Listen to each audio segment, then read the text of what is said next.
तो दोस्तों इस एपिसोड की स्टार्टिंग ये होती है। लूफी होता है वह अपने गियर 4 का यूज़ करता है और फाइनली वह काटाकुरी का हेड ऑन सामना करने वाला था, क्योंकि उसे मालूम चल गया था कि काटाकुरी है वह अपनी एबिलिटी को कैसे यूज़ करता है और उसका वीक पॉइंट क्या है। वह तुरंत ही गियर फॉर्म में ट्रांसफर होता है और तुरंत ही काटाकुरी पर हमला करना स्टार्ट कर देता है। और इस तरफ काटाकुरी था वह बहुत ही ज़्यादा गुस्से में था और वो भी जानता था कि लूफी ने उसका सीक्रेट रिवील कर दिया है, लेकिन इतनी आसानी से वो उसे जाने नहीं देगा। और तुरंत ही वह उस पर पावरफुल पंच मारता है और लूफी होता है वह आगे बढ़ता है, लेकिन तुरंत ही वह रेली के साथ अपना जो रिलेशन होता है उसे याद करता है कि रेली था उसने कहा था कि वहाँ पर 3 टाइप की हाकी होती है, ऑब्जर्वेशन, कॉन्क्यूरर और आर्मामेंट। और रेली ने उसे एक डेमो भी दिखाया था जहाँ पर उसके पीछे एक हाथी खड़ा था और उसे कहा था कि वो लेफ्ट साइड से हमला करेगा और अपनी सूंड को राइट साइड पे घुमाएगा। और हाथी था उसने बिल्कुल वैसा ही किया और उसके बाद वह डेमो देता है आर्मामेंट हाकी का और वो तुरंत ही उस बड़े से हाथी को एक ही बार में हरा देता है। और इस तरफ लूफी था वह तो उस टाइम पर नहीं जानता था कि आखिरकार यहाँ पर चल क्या रहा है, लेकिन रेली था उसकी आर्मामेंट, ऑब्जर्वेशन और कॉन्क्यूरर यह तीनों की तीनों हाकी बहुत ही ज्यादा पावरफुल थी। और उसने लूफी से कहा भी था कि अगर तुम्हें डिफेंस में रहना है तो ऑब्जर्वेशन हाकी का यूज करना पड़ेगा, जिससे तुम्हें कोई छू भी नहीं पाएगा। और यहाँ पर जो लेसन था वह लूफी ने याद कर लिया था और वो समझ गया था कि पहले उसने काटाकोरी पर जितने भी बार हमले किए वो सब वर्क क्यों नहीं कर रहे थे और काटाकोरी इनविंसिबल क्यों था। पर वो अब समझ गया था कि उसके पीछे का राज यही था कि काटाकोरी है उसकी ऑब्जर्वेशन हाकी एक अलग ही लेवल पर पहुंच चुकी है, इसलिए उसे आज कोई टच नहीं कर पाया। और फाइनली वह पंच पे पंच मारता जाता है और इस तरफ काटाकुरी था वह जितने भी पंच थे उसे मारता भी रहता है। और काटाकुरी ने ऑब्जर्वेशन हाकी का यूज करना बंद कर दिया। उसका एक रीजन यही था कि वो इतना ज्यादा गुस्से में था कि उसने अपना कूल को गवा दिया था और वो समझ नहीं पा रहा था कि लूफी आखिर कौन सा हमला करेगा। और फाइनली लूफी होता है वह गियर 4 का कॉन्ग गन का वापस यूज करता है और काटाकुरी को वापस बहुत ही दूर फेंक देता है। इस तरफ काटाकुरी था वह तो जमीन के नीचे टच होने का नाम नहीं ले रहा था, क्योंकि उसकी रेपुटेशन थी कि आज तक वो कभी भी अपनी बैक से जमीन पर नहीं गिरा है और यही उसकी स्पेशलिटी थी। और उसे याद भी था कि ब्रूली है उसने लूफी के सामने उसकी तारीफ की थी और कहा था कि मेरा भाई है वह इनविंसिबल है और उसे आज तक कोई हरा नहीं पाया। और जैसे ही काटाकुरी वापस अपने बैक पर गिरने वाला था वह तुरंत ही इतना बोल्ड मूव यूज करता है कि कोई एनिमी भी ऐसा नहीं सोच सकता। वह तुरंत ही अपने माथे के बल गिरता है और वहां पर अपनी बॉडी को बैलेंस में लाकर वापस खड़ा हो जाता है। लेकिन लूफी था वह बहुत ही ज्यादा सीरियस था और उसे मालूम था कि वो काटाकुरी को कैसे हराएगा और वो तुरंत ही वापस उस पर हमला करना स्टार्ट कर देता है। पर इस टाइम काटाकुरी था वह भी रेडी था और तुरंत ही अपनी ऑब्जर्वेशन हाकी का यूज करना स्टार्ट कर देता है और लूफी के जितने भी पंचिस थे उन्हें डॉच करता रहता है। और वो तुरंत ही कहता है कि मैं इम्प्रेस हुआ कि तुमने मेरा जो सीक्रेट है उसे रिवील कर दिया है, लेकिन यहाँ पर जो तुम्हारा खेल है वह खत्म होकर रहेगा, क्योंकि चाहे तुम्हें मेरा सीक्रेट मालूम चले या ना चले मैं तुमसे ज़्यादा स्ट्रांग हूँ और तुम्हारे मेरे सामने कोई भी चांस नहीं है। और इतना ही कहकर वह तुरंत ही उस पर हमला करना स्टार्ट कर देता है। और इस तरफ काटाकुरी था वह रेडी था, क्योंकि आखिरकार उसने अपनी ऑब्जर्वेशन हाकी का यूज़ करना स्टार्ट कर दिया था और अपने जो स्पेशल अटैक थे उन्हें भी स्टार्ट कर दिया था। और इस तरफ लूफी था वह कुछ समझ नहीं पाया कि आखिरकार ये कहना क्या चाहता है। और काटाकुरी था वह तुरंत ही अपने स्पेशल अटैक का यूज़ करता है और वहाँ पर डोनट शेप के जो पंच होते हैं उससे बाहर निकल कर लूफी पर तुरंत ही फायरिंग करना स्टार्ट कर देता है और लूफी ने भी मार खाना स्टार्ट कर दिया था। उसके बाद हमें चॉकलेट टाउन का सीन दिखाया जाता है जहाँ पर चीफोन के जो पापा थे वह आ चुके थे। और इस तरफ ब्रूली थी उसने पुडिंग को कांटेक्ट करके कह दिया था कि स्ट्रॉ हैट के जितने भी मेंबर हैं वह सब सी में हैं और इस तरफ स्ट्रॉ हैट लूफी है वह मेरे साथ मिरर वर्ल्ड में है। पर वो बहुत ही ज़्यादा बेवकूफ़ है, क्योंकि उसे मालूम नहीं है कि उसकी फाइट किसके सामने है और काटाकुरी है वह उसे ज़रूर हरा देगा। और इतना ही सुनकर पुडिंग होती है वह और भी ज़्यादा डर जाती है और वो तुरंत ही कहती है कि सांजी तुम्हारा जो कैप्टन है उसकी जान खतरे में है। लेकिन इस तरफ पुडिंग थी उसे भी मालूम नहीं था कि लूफी कितना ज़्यादा पावरफुल है। और ब्रूली थी वह कंटिन्यूसली काटाकुरी की तारीफ कर रही थी और सांजी था वह यह सारी की सारी बातें चुपचाप सुन रहा था और उनका जो केक था वह फाइनली रेडी होने ही वाला था। और तभी वो प्लान करता है कि उन्हें जल्द से जल्द यहाँ से निकलना होगा। और फाइनली इस तरफ ब्रूली थी, वह कहती है कि तुम बिल्कुल भी फ़िक्र मत करो पुडिंग, तुम्हें बस केक रेडी करना है और यहाँ पर जो भी है वह सब काटाकुरी सँभाल लेगा। और इस तरफ जीफोन के जो पापा थे वह ऑलरेडी बाहर आ चुके थे। उसके पापा थे वह तो ज़िद पर अड़ चुके थे कि मेरी जो बेटी है उससे मुझे मिलना है और उससे मुझे कोई भी नहीं रोक सकता, क्योंकि मुझे मालूम है कि वो लोग अंदर है।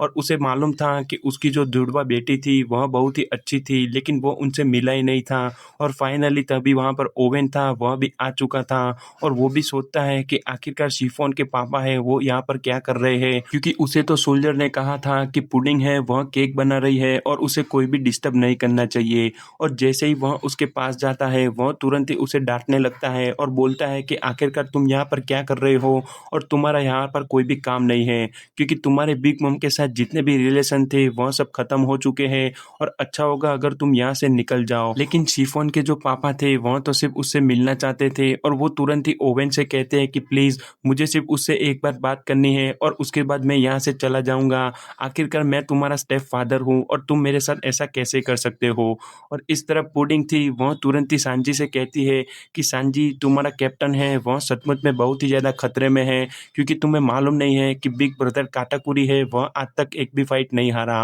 और इतना ही सुनकर सांजी था वह तुरंत ही स्माइल करता है और कहता है कि आज का जो दिन है वह बहुत ही ज़्यादा स्पेशल है, क्योंकि तुम्हारा जो भाई है वह आज तक किसी के सामने नहीं हारा, लेकिन आज वो हारेगा और उसे हराने वाला और कोई नहीं बल्कि मेरा कैप्टन होगा। और इस तरफ लूफी था वह तुरंत ही कंटिन्यूअसली अपने काटाकुरी पर वार करना स्टार्ट कर देता है, लेकिन काटाकुरी होता है वह तुरंत ही ऑब्जर्वेशन हाकी का यूज़ करता है और उसे तुरंत ही मालूम चलता है कि लूफी का जो गियर 4 है वह खत्म होने वाला है। लेकिन लूफी को जैसे ही मालूम चला कि काटाकुरी ने ऑब्जर्वेशन हाकी का यूज़ किया है और वो इतना रिलैक्स खड़ा है, उसे तुरंत ही पता चल गया कि उसका गियर 4 खत्म होने वाला है और उसे मालूम था कि लूफी उसके सामने कुछ भी नहीं कर पाएगा। इसलिए वह तुरंत ही वहाँ से भागने लगता है और इस तरफ अपना लूफी था वह अपने गियर 4 का यूज़ करना कम कर देता है, लेकिन अपना काटाकुरी वापस ऑब्जर्वेशन हाकी का यूज़ करता है और उस पर कंटिन्यूअसली अटैक करता रहता है। पर फाइनली लूफी था उसे यहाँ से जैसे तैसे करके निकलना ही था, लेकिन तभी वहाँ पर एक हेड ऑन पंच आता है और वो अपनी बॉडी पर ले लेता है। और उसके बाद का सीन दिखाया जाता है हमें नट्स आइलैंड का, जहाँ पर बिग मॉम थी वह ऑलरेडी आ चुकी थी और उसकी जो बेटी थी वह समझ नहीं पा रही थी कि वह उसकी मॉम का करेगी क्या, क्योंकि बिग मॉम का जो हंगर पैंग था वह आउट ऑफ कंट्रोल था और उसे वेडिंग केक के अलावा और कुछ सूझ नहीं रहा था। वह तुरंत ही केक पर नीचे गिरती है और कहती है कि मेरा वेडिंग केक कहाँ पर है। पेरेस्पेरो तो और भी ज्यादा डर गया था, क्योंकि वो समझ नहीं पा रहा था कि वो बिग मॉम को वापस ट्रैक पर कैसे ले जाएगा और स्ट्रॉ हैट की शिप का पीछा कैसे करेगा। और इस तरफ बिग मॉम थी वह तो एक ही चीज मांग रही थी कि मेरा वेडिंग केक कहाँ पर है और उसके लिए मैं कुछ भी कर सकती हूँ। और फाइनली माउंट डोर था, उसके पास एक और सोल्जर आती है और वो तुरंत ही कहती है कि यहाँ पर जो कस्टर्ड है उसने बेज्जे का पीछा छोड़ दिया है और उन्हें मालूम नहीं है कि उनकी लोकेशन क्या है। और तुरंत ही माउंट डोर है उसे 1 बाय 1 जितने भी बुरी न्यूज़ थी वह सब मिलना स्टार्ट हो गई थी, क्योंकि एक तरफ बेज्जे का जो पायरेट था वह वहाँ से निकल चुका था और उनके क्रू के पीछे कोई भी नहीं आ रहा था। बेज्जे था वह तो पहले समझ नहीं पाया कि आखिरकार ऐसा क्यों हो रहा है और जितने भी स्लग्स है वह काम क्यों नहीं कर रहे, पर आखिरकार यह उनके फेवर में था, क्योंकि एक तरफ टेरिटरी के जितने भी स्लग्स थे वह सब स्कैन कर रहे थे। लेकिन तभी वहां पर सन पायरेट अलादीन की वाइफ आ जाती है और तुरंत ही वहां पर जितने भी स्लग होते हैं उन्हें कंट्रोल करने लगती है और इसीलिए वहां पर एक भी स्लग काम नहीं कर रहा था। और इस तरफ स्ट्रॉ हैट के जितने भी मेंबर थे वह सब भी एकदम आराम में आ गए थे, क्योंकि कोई भी उनका पीछा नहीं कर रहा था। लेकिन माउंट डोर था वह तो और भी ज्यादा गुस्सा हो रहा था, क्योंकि अगर उन्होंने कुछ भी नहीं किया तो यहाँ पर जितने भी एनिमीज हैं वह सब यहाँ से निकल जाएंगे और बिग मॉम का नाम और भी ज्यादा खराब हो जाएगा। और वो तुरंत ही ऑर्डर देता है कि मैं नहीं जानता कि आखिरकार यहाँ पर हो क्या रहा है, लेकिन तुम्हें जल्द से जल्द कुछ करना होगा और हमारे जितने भी एनिमी की शिप है उन्हें वापस लाना होगा और उन्हें डिस्ट्रॉय करना होगा। और इस तरफ अलादीन की जो वाइफ थी वह तो उन सबको कंट्रोल कर रही थी, इसलिए वो सब काम नहीं कर रहे थे। और फाइनली काटाकुरी होता है वह अपनी ऑब्जर्वेशन हाकी का वापस यूज करता है और इस तरफ लूफी होता है वह कुछ समझ नहीं पाता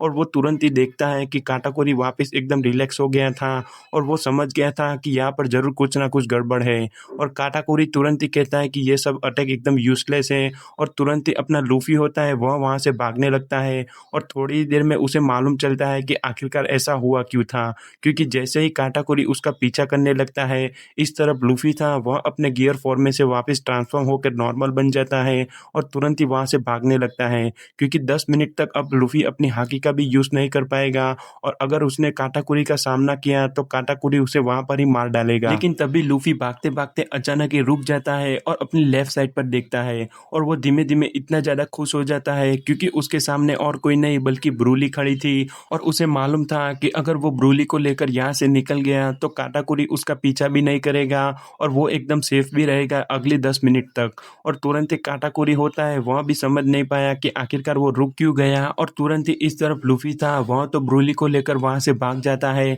और काटाकुरी उन्हें पकड़ने की ट्राई करता है लेकिन वह गलती से उस मिरर को ही डिस्ट्रॉय कर देता है और अब काटाकुरी था वह उस मिरर वर्ल्ड में अकेला था और इस तरफ लूफ़ी था वह तुरंत ही ब्रूली को लेकर एक आइलैंड पर गिर जाता है। लेकिन वो समझ नहीं पाता कि आखिरकार ये आइलैंड उससे कितना ज़्यादा दूर होगा और वो वापस यहाँ से जाएगा कैसे। क्योंकि जैसे ही उसे मालूम चलता है कि यहाँ पर तबाही मची थी, वो तुरंत ही ऊपर देखता है और उसके सामने और कौन बल्कि बिग मॉम खड़ी थी और वो तो अपने हंगर पैंग में इतनी ज़्यादा गुस्सा की कि वह तुरंत ही कहती है कि मुझे अपना वेडिंग केक चाहिए और उसके लिए मुझे कुछ भी करना पड़ेगा वो मैं करूँगी। और इस तरफ पेरेस्पेरो और उसकी बहन थी वह उसे समझा रहे थे कि बिग मॉम हमारा जो केक है वो यहाँ पर नहीं है बल्कि एक दूसरे आइलैंड पर है। और फाइनली माउंट डोर था उसने ऑर्डर दे दिया था कि हमारी जितनी भी शिप हैं उन्हें पहला यही काम करना होगा कि हमारी एनिमी शिप का पीछा करना होगा और हमारे 3 सबसे बड़े दुश्मन राइट नाउ है और उसमें से पहला है स्ट्रॉ हैट लूफ़ी,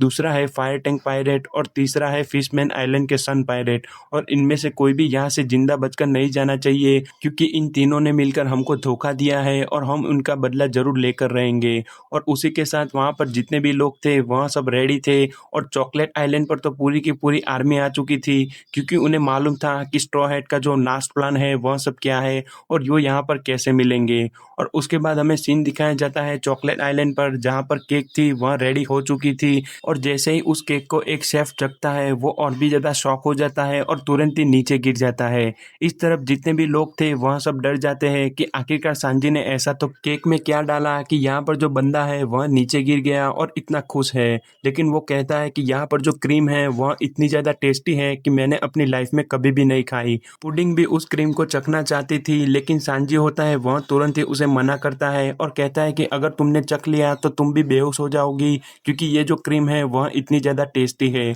और इतना ही सुनकर वह तो वापस बेहोश हो जाती है और इस तरफ जितने भी शेफ थे वह तो बहुत ही ज़्यादा खुश थे क्योंकि ऐसी केक आज तक उनने नहीं खाई थी और फाइनली उनकी जो केक थी वह रेडी थी। और सांजी तुरंत ही कहता है कि हमें यहाँ से जल्द निकलना होगा और यहाँ पर जो केक का डेकोरेशन है वह सब हम शिप पर करेंगे जिससे हमारा टाइम भी बच जाएगा और बिग मॉम के सामने हम लड़ भी लेंगे। और वो चाहता था कि सनी पर जितने भी लोग हैं वह सब सेफ रहे इसलिए वो यहाँ से जल्द निकलना चाहता था और सांजी को मालूम था कि उसे क्या करना है।